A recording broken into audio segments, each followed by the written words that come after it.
हाथरस उत्तर प्रदेश में एक शहर है।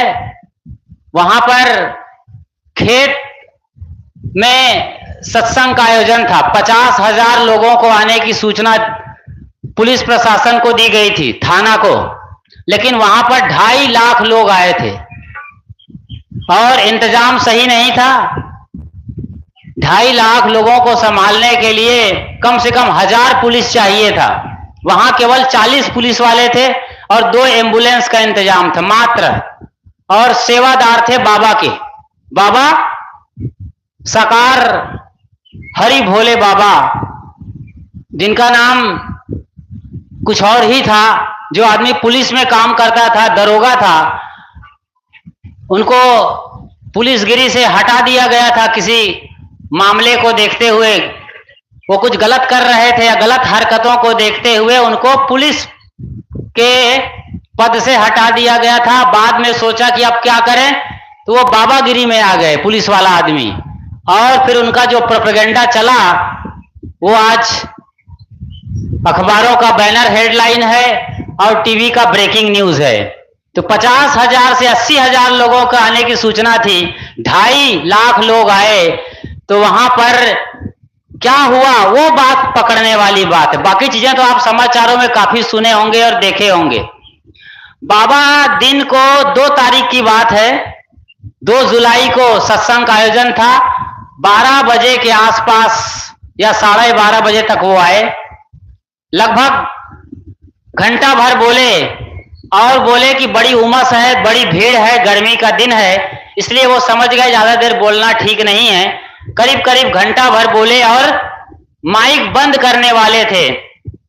माइक बंद करने के पहले एक लाइन उसने बोला था, वो कान खोल करके सुनना चाहिए। उन्होंने बोला कि अब मैं जा रहा हूं, यह सभा समाप्त होने वाली है। आप में से जिनको यहां से विदा होना है, विदा होना शुरू करें। और क्या बोला कि जिन लोगों को मेरे चरण धूलि लेनी है, चरण रज लेना है, वो लोग तैयार हो जाएं। ये बोल करके वो निकलने लगे। अब भीड़ तो भीड़ है, भीड़ की कोई आत्मा नहीं होती है, न भीड़ में आंख होती है न समझ होती। जैसे भेड़िया धसान, एक भेड़ गड्ढे में गिरती है तो पीछे की सैकड़ों भेड़ें उसी गड्ढे में गिर करके हाथ पैर तोड़ देती हैं, मर जाती हैं, लेकिन कोई भेड़ नहीं सोचती है, क्योंकि उसकी जो लीडर थी या मुखिया था वो पहले गड्ढे में गिरी है। तो एक भेड़ जब गिर जाती है तो सारे भेड़ गिर जाती है। ऐसे ही उसने कहा बाबा ने कि मेरे चरण धूल लेना है, वो लोग तैयार हो जाएं।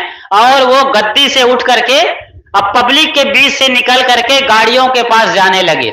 गाड़ियों का काफिला वहां पर था, गाड़ियों की तरफ चलने लगे। बीच में जगह बनाई गई थी, वहां से वो निकल रहे थे। लोग अब उनके पैरों के चरण के धूल लेने के लिए टूट पड़े एकदम। एक ने उठा, दूसरा, तीसरा, और वहां मां बहनों और बच्चों की तादाद ज्यादा थी। बताइए कि 2.5 लाख लोग थे उस दिन। भीषण गर्मी में कोहराम मचा हुआ था, और जब पैरों के लिए लोग लपटे तो उसी लपटा लपटी में किसी का पैर फिसला, किसी का पैर मुड़ा, और कोई एक आदमी गिर गया। क्योंकि वो खेत वाला हिस्सा था तो उबड़ खाबड़ जमीन थी, कहीं गड्ढा भी था बताया जा रहा है। 1-2 आदमी गिरे, मतलब 1 या 2 औरत गिर गई, लेकिन भीड़ को कहां, वहां तो चरण धूलि लेना है, चरण रज लेना है। और लोग जो गिर गए उनको चरण से रौंदते हुए बाबा की तरफ बढ़ने लगे। बाबा भाप गया कि खतरा बहुत बड़ा होने वाला है, और जल्दी से गाड़ी में घुस गए और 9-2-11 हो गए। 9-2-11 हो रहे थे। बाबा साकार भोले हरि, जिनका सही नाम सूरज पाल या सूरज चंद्र जाटव है, वो आदमी गाड़ी से निकलने लगा। लोग तो बस बुद्धि बेच करके, अंधविश्वास में पड़ करके ये सारा कुछ हादसा हुआ। अंधविश्वास में लोग ऐसे पड़ गए तो बाबा तो चले गए, और उनके चरण में धूल भी कहां लगी थी। वो तो बढ़िया सूटेड बूटेड आदमी था, कुर्ता पजामा लगा के आया था, पैरों पर कितनी बार धुलाई होती थी उनकी, तो वहां कहां धूल लगे थे। लेकिन लोग जो धूल उड़ती थी उनके चलने से, उस पर लोग अपना माथा लगा रहे थे, आंचल में बांध रहे थे और कोई उसके चरण चिन्ह को जहां वो चलते थे चूम रहे थे। ये सब हो रहा था, लोग गिर रहे थे एक दूसरे पर। बाद में बाबा जल्दी से गाड़ी पर सवार हो गए तो गाड़ी के जो टायर होते हैं, टायर एमआरएफ का, टीवीएस का टायर लगा रहता है ना, तो उस टायर को में से जो धूल उड़ रही थी, लोग गाड़ी के पीछे उड़ती हुई धूल के लिए भागने लगे। इसी में और लोग गिर गए दो चार। अब भीड़ तो भीड़, उसी भीड़ में से लोग रौंदते हुए, किसी के जूते, किसी के चप्पल, जो आदमी गिर गई है, जो माँ बहन बेटियां गिर गई हैं, सब पर रौंदते हुए निकल रहे हैं। सैकड़ों लोग उस पर चरण धूल के लिए दौड़ रहे हैं, भाग रहे हैं। इसी भगदड़ में, भगदड़, भागने दौड़ने से जो हालात बनते हैं जिसमें एक दूसरे से लोग कुचले जाते हैं, वो स्थिति बन गई। और देखते देखते कितनों की हड्डी टूट गई पसली की, किसने के गर्दन मुड़ गई, किसने के खोपड़ी फूट गई। बताया जाता है बाद में जब हादसे होने लगे और लोगों में अफरा तफरी मची, सांस की कमी पड़ गई लोगों। अब गर्दन दब जाए तो सांस कहां से लेंगे आप, ऐसी भीड़ होती है। ये है भेड़िया धसान। हिंदुस्तान भेड़िया धसान में पड़ करके तमाम लोग मारे गए और आप लोग बिल्कुल विचार नहीं करते हैं। नाम दिया गया था सत्संग होने वाला है। सत्संग में बाबा ने ऐसा चमत्कार का जादू बिखेरा कि लोगों ने अपना बुद्धि और विवेक बेच दिया। सोचने समझने की जो सबसे बड़ी ताकत मिली है पूरी धरती तल पर, वो आदमी के पास है। बाकी सब कुत्ते, बिल्ली, भेड़, बकरी, गाय, भैंस और काकरोच, छिपकली, बिल्ली, ये सब क्या करते हैं? ची पी करते हैं बस। न भाषा बोल पाते हैं सही तरीके से, न सोच पाते हैं। आदमी बढ़िया सोच सकता है, बढ़िया बोल सकता है, लेकिन सोचने और बोलने की अकल को लोगों ने वहां धूल में मिला दिया और धूल को माथे के में लगाने के चक्कर में, चरण रज लेने के चक्कर में लोग अपने जूते से, चप्पल से, चरणों से लोगों को रौंदते चले गए। ये आज विज्ञान के युग की बात है। आज विज्ञान का जमाना है और विज्ञान के जमाने में, आधुनिक युग में इस तरीके की दुर्घटनाएं हो रही हैं। ये क्यों होता है? इसलिए होता है कि माता बहनें जो गांव देहात की होती हैं, उनको पढ़ने लिखने का मौका नहीं दिया जाता है। हमारा जो पुरुष प्रधान समाज है, जिसमें पुरुष लोग मंत्री हैं, मिनिस्टर हैं, प्रधानमंत्री हैं, राष्ट्रपति हैं और बड़े बड़े पदों में हैं, गांव के सरपंच, मुखिया, और जो गांव में काबिले होते हैं जाति के नाम पर, उन जाति के मुखिया आमतौर पर से पुरुष लोग होते हैं। इन लोगों की बड़ी चाल होती है। ये लोग कहते हैं कि माँ बहन बेटियां, ये लोग सिर्फ चूल्हा चौका करने वाली मशीन है। आजकल रोबोट आ गया है, बटन दबा दो, रोबोट पोछा लगा लेता है, चूल्हा जला देगा, चाय बना के आपके पास ले आएगा।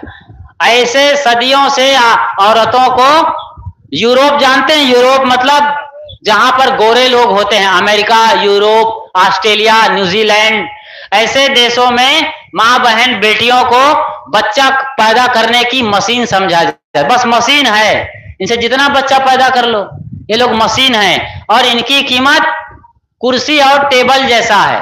कुर्सी और टेबल को इधर हटा दो, उधर कर दो, वहां गिरा दो, उधर फेंक दो, तो कुर्सी टेबल में जैसे कोई आत्मा नहीं होती है, ऐसे ही इन औरतों में, इन माताओं में, जिन्हें देवियां कहा गया है वेदों में, यत्र नार्यस्त पूज्यन्ते तत्र रमन्ते देवता। यत्र नार्यस्त पूज्यन्ते, जहां जहां नारियों की पूजा होती है वहां पर तत्र रमन्ते देवता, तत्र रमन्ते देवता, वहां पर सज्जन पुरुष, साधु पुरुष, सर्वगुण संपन्न पुरुष जो रहनी गहनी में संपन्न है, ऐसे सदगुरु संतों का वास होता है, बताया गया। उसी को भगवान कहते हैं। लेकिन दुर्दशा देखिए, और माता बहनें पढ़ती लिखती नहीं, इनकी समझ नहीं है, बुद्धि नहीं है, विवेक नहीं है, तो ये लोग इसी तरीके से जो कहा जाता है उनके अनुसार से चलती हैं। जो जैसे पशुओं को हाँक दिया जाता है, एक बार हाँक दिया तो फिर पशु उसी तरफ निकल जाते हैं। हम जिसके घर ठहरे हैं वो भाई साहब बता रहे थे आज कि हम अपनी भैंस पर बैठ करके पूरी कोसी नदी जो पीछे है आपके बांध के इस पार ये गांव है, उस पार पूरी कोसी नदी है, पूरी कोसी नदी को भैंस पर बैठ करके उस पार चला जाता है। बताइए, जहां जंगल है, जहां पेड़ पौधे हैं और घास है स्पेशल भैंसों के लिए, तो भैंस को हाँक दो तो भैंस जहां ले जाना चाहो वहां चली जाती है। ऐसे ही ये समाज है, अनपढ़ों का समाज, अशिक्षितों का समाज और अंध मान्यताओं में माटी गोबर को पूजने वाले, पत्थर के सामने नाक रगड़ने वाले और हाथ जोड़कर आसमान में गिड़गिड़ाने वाले कौन हैं? हमारी माता बहनें हैं। अभी छठ मैया की पूजा में जाना होगा तो कमर भर पानी में डूब जाएंगी और वहां पर सूप में ये सब फल फूल, केले के पत्ते, आम के पत्ते और अक्षत, चंदन, बंधन, पीले चावल लेकर के मैया की पूजा में लग जाती है। बढ़िया है, पूजा करना बुरा नहीं है। गंगा जहां से जीवन मिलता है, गंगा के पूरे मैदान में आप लोगों का ये मक्का और गन्ना पकता है, सोयाबीन, मूंग, गेहूं, बाजरे, ये सब पकते हैं अनाज, वो तो बढ़िया है। अमृतदायिनी पतित पावनी गंगा को कहा गया है। निर्मल पानी आता है हिमालय से निकल करके, हिमालय की चोटी से बर्फ पिघलता है और फिर आजकल बारिश का पानी, वो सब कुछ वहां पर क्या होता है, जड़ी बूटियां दवाइयों के रूप में घुल करके मिल करके आप तक आती हैं। अमृत है वो, ये तो समझ में आता है, लेकिन बिना सोचे समझे गंगा को मैया कहते हैं। गंगा कोई मैया इसलिए है कि जीवन और ऊर्जा देती है।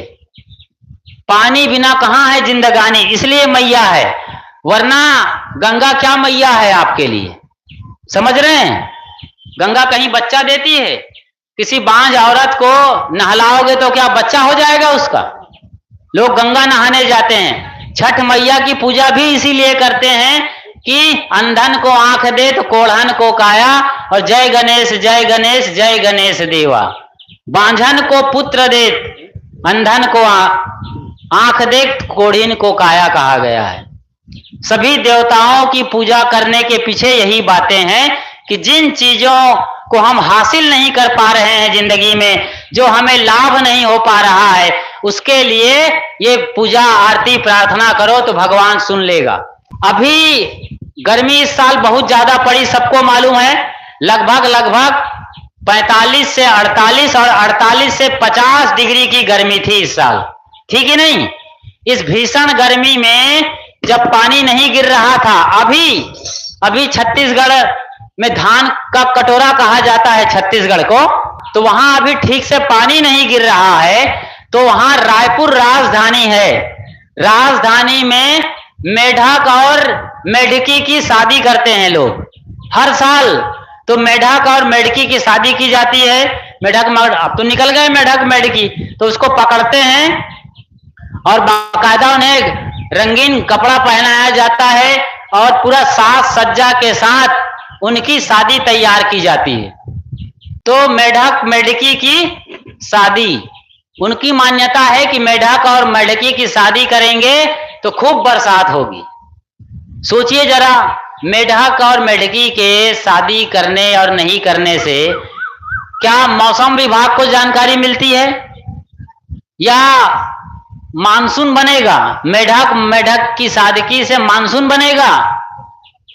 मानसून तो अरब सागर, बंगाल की खाड़ी से जब पानी गर्म होता है समंदर का, ऊपर बादल में जाता है और बादल में जब टक्कर होती है ऋण आयन और धन आयन की, प्लस माइनस टकराते हैं और बिजली कड़कती है, तब बारिश होती है। ये विज्ञान में आज बच्चों को पढ़ाया जाता है, लेकिन यही विज्ञान पढ़ने वाले लोग कलेक्टर, डॉक्टर, वकील, जज, प्रोफेसर, मास्टर, बड़े बड़े पढ़े लिखे डिग्रीधारी लोग पानी नहीं गिरता है तो मेढक और मेढकी की शादी करते हैं। कैसी कैसी मान्यता है। और हर प्रदेश में, पूरी दुनिया में ऐसी ऐसी उल जुलूल और बेसिर की बातें होती रहती है। साहब क्या कहते हैं, बीजक के शब्द नंबर 105 में क्या कहते हैं, ये ब्रह्मभूत सकल जग खाया, जिन जिन पूजा ते जहड़ाया। ये ब्रह्मभूत, भ्रम का भूत लोगों को, संसार के लोगों को खा गया है। भूत भवानी के चक्कर में कितने लोग बर्बाद हो जाते हैं जी। अभी कल मेरे को फोन आया था, कहे गुरुजी हमारी बेटी है जो अब शादी के लायक होने वाली है, लेकिन उनका जब दिमाग बिगड़ जाता है, कई साल से इलाज करा रहे हैं, तो जब दिमाग में चढ़ जाता है तो वो अंड संट बकने लगती है। ऐसी घटना आप लोग सुनते हैं कि नहीं? आपके तरफ भी होता है कि लोग बोलते हैं कि इसको किसी की नजर लग गई है, किसी ने जादू कर दिया है, टोना मार दिया है और अब ये आउट ऑफ कंट्रोल हो गई हैं। और ऐसे लोग कभी अबुआने लगते हैं, बाजा बजता है तो नाचने लगते हैं बाल को बिखेर करके। क्या कहते हैं उसको? वो माता बहन जो झूपती हैं, नाचती कूदती हैं, क्या बोलते हैं उसको? उसको कई लोग अलग अलग जगहों में अलग अलग नाम होता है, तो लोग खेलने लगती हैं। तो ऐसे खेलने वाली माता बहनों में से वो एक लड़की है जिसके पिताजी का फोन आया कि मेरी बेटी साहब जी उल जुलूल बोलती है। क्या मतलब कहां कहां की बातें बोलती रहती है। अब वो कह रहे हैं कि हमने ओझा को दिखाया, बैगा को दिखाया, सोखा को दिखाया, जो झाड़ फूंक करते हैं, सब जगह दिखाया, लेकिन कहीं कोई रिजल्ट नहीं आया है। डॉक्टरों का इलाज चल रहा है। तो मैंने पूछा कोई आश्रम है कि नहीं आपके आसपास? कहे गुरुजी कोई आश्रम और अच्छे साधु संत नहीं है। तो मैंने उनको अपने गुरु स्थान प्रयागराज का पता दिया कि आप अपने परिवार को लेकर के उस बच्ची के साथ, अपने माँ बाप दोनों जाओ वहां और संतों के निकट बैठ करके बुद्धि और विवेक का मार्जन करो। अब हुआ क्या है, उस लड़की के कई तरीके से प्रॉब्लम हो सकते हैं, जैसे खान पान की गड़बड़ी। आजकल लोग पानी ठीक से नहीं पीते हैं। कई माता बहनें एक गिलास पानी पी करके दिन भर गुजार देती। एक गिलास पानी, बताइए आप 60 से 70 किलो की हो या 50 किलो की हो, भर भर थाली हलवा पूड़ी बर्फी गुलाब जामुन खा रहे हो, रोटी दाल सब्जी खा रहे हो, एक गिलास पानी से जिंदगी चलती है? तो कार्बन जम जाता है खोपड़ी में, और खोपड़ी में कार्बन जमने से जो न्यूरॉन्स हैं, संदेश भेजने वाले जो तंत्रिका तंतु हैं, वो काम करना बंद कर देते हैं। तो उससे दिमाग में चक्कर आने लगता है, किसी किसी को खोपड़ी दर्द करती है, अधकपारी हो जाती है, और इसके चलते ये अंट संट बकने लगती हैं। फिर माता बहनों का वो महीने का चक्र आता है, आप लोग समझते हैं, वो बिगड़ जाए तो इस तरीके से शरीर की हवा बदल जाती है। बाहर की हवा नहीं बदलती है, शरीर का जो सिस्टम है, ऑक्सीजन मिलना चाहिए खोपड़ी को, सही रस रक्त प्रवाहित होना चाहिए, वो नहीं होता है और ऐसे उलझुल बकने लगे। इसका कोई इलाज नहीं है डॉक्टरों के पास, क्योंकि इसकी इलाज के लिए कोई दवाई आज तक बनी नहीं है। ओझा सोखा भी जो राख लेकर के थूकते और फूकते रहते हैं, इससे भी समाधान नहीं होता है। ये होगा सच्चे साधु संत के पास जाने से। जब वो बैठेंगे, उनके बातों को पढ़ेंगे, उनके जीवन शैली को देखेंगे ना, तब ये भ्रम का भूत भागता है। सच्ची घटना सुना रहा हूं, आप लोग अच्छी तरीके से सुनिएगा। भ्रम समझ रहे हो? भ्रम किसको बोलते हैं? जैसे शाम के वक्त आप निकलते हो घर से बाहर बाड़ी बकरी पिछवाड़े जाने के लिए, तो अचानक अभी अंधेरा भी ठीक से नहीं हुआ है, थोड़ा थोड़ा उजाला है, दोनों का मिश्रण हो रहा है, उसको संध्या काल बोलते हैं। थोड़ा संध्या काल गाढ़ी या गढ़ा गया है या संध्या गाढ़ी हो गई है, तो एक रस्सी पड़ी है, बच्चा खेल रहा था, रस्सी खेलते खेलते रस्सी को वहीं छोड़ दिया। अचानक लगता है अरे ये सांप कैसे आ गया है, आप डर जाते हो, एकदम ठिठक जाते हो, शरीर कांपने लगता है। फिर आप मोबाइल का टार्च जलाते हो और देखते हो तो समझ में आता है कि ये तो रस्सी है, अब डर एकदम खत्म हो जाए। इसी को बोलते हैं भ्रम का भूत। भ्रम था इसलिए भूत चढ़ जा। भूत का मतलब जानते हैं, भूत जो नहीं है, प्रेत जो चला गया, और भूत होता ही नहीं, कहीं भूत प्रेत नहीं होता है। इसकी चर्चा मैं आगे करने वाला हूं कि भूत प्रेत कहीं होता भी है क्या।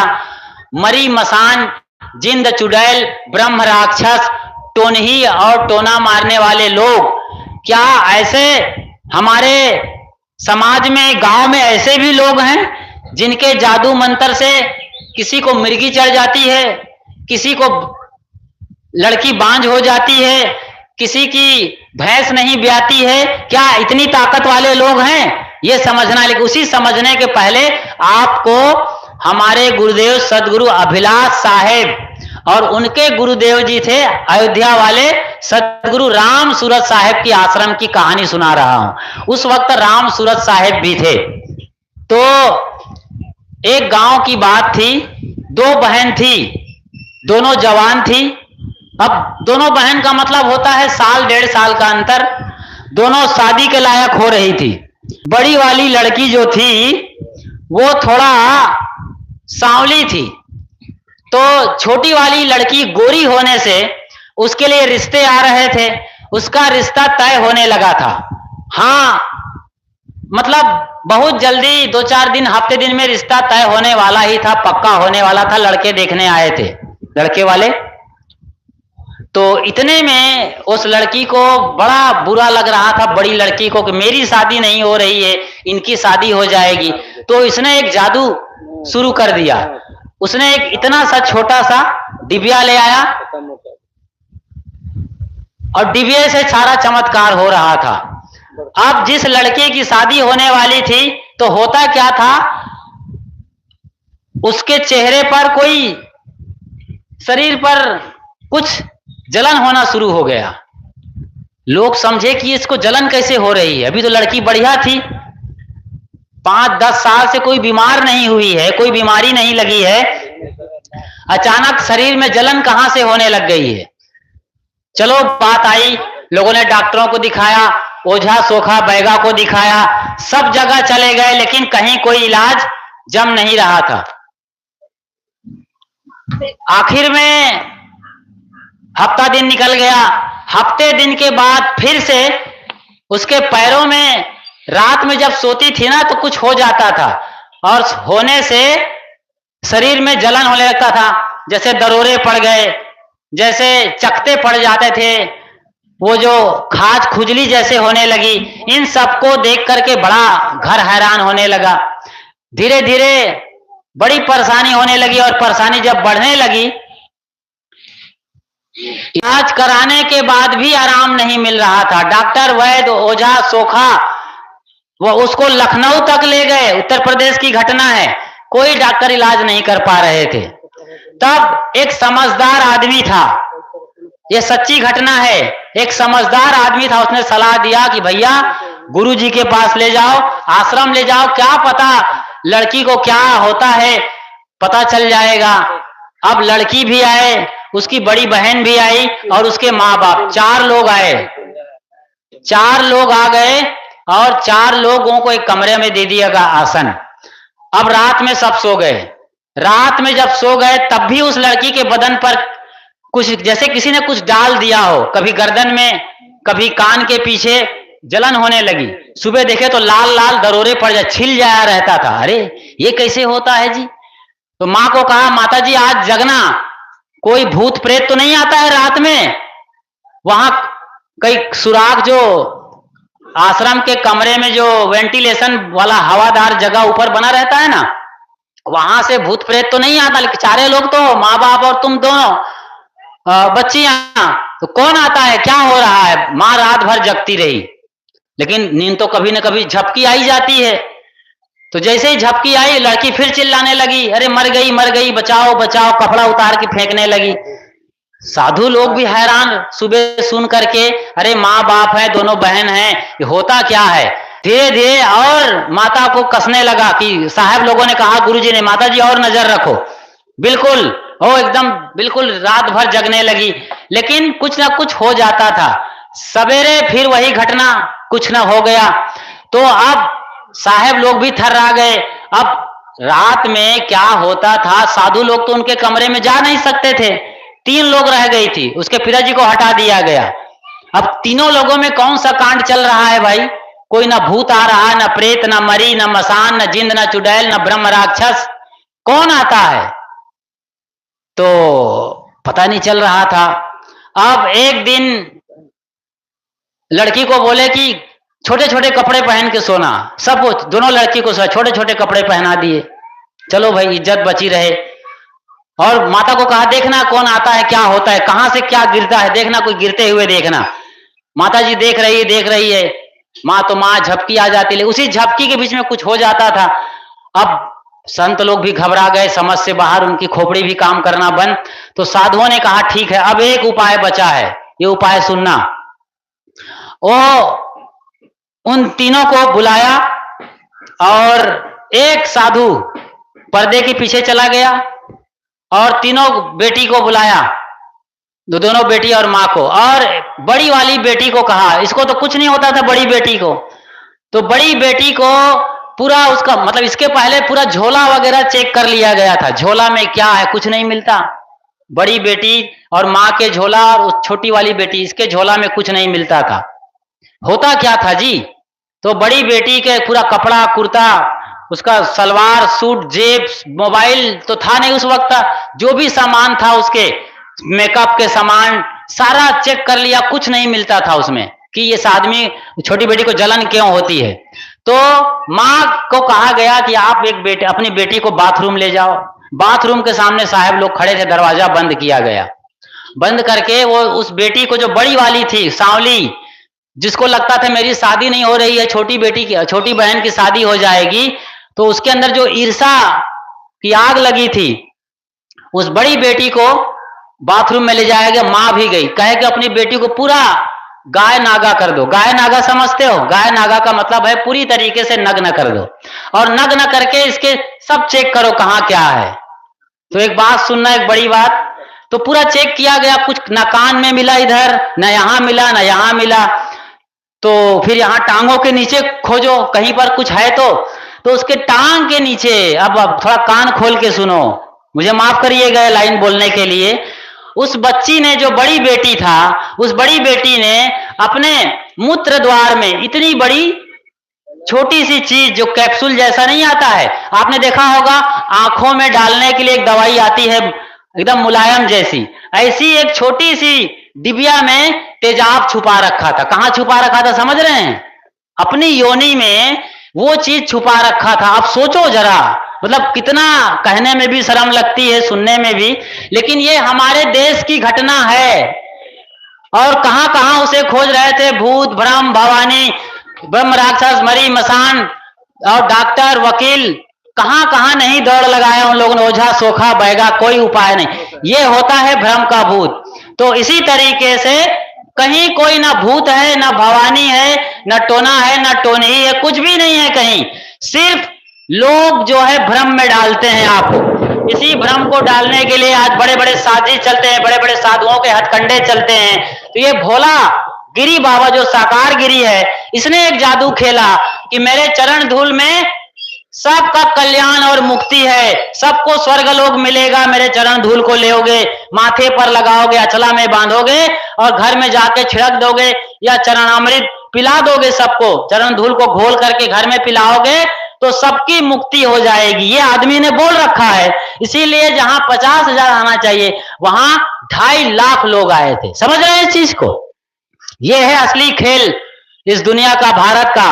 और इसी हिंदुस्तान भेड़िया धसान के तर्ज पर आज गांव में मां बहन बेटियां लूटी जा रही हैं, बर्बाद हो रही हैं, और उनके रखवाले बने ये पुरुष समाज अपना तो पढ़ता लिखता है, इनको अनपढ़, गंवार और घर की मशीन बना करके रखा हुआ है। इसलिए आज नारी पढ़ेगी तो विकास गढ़ेगी।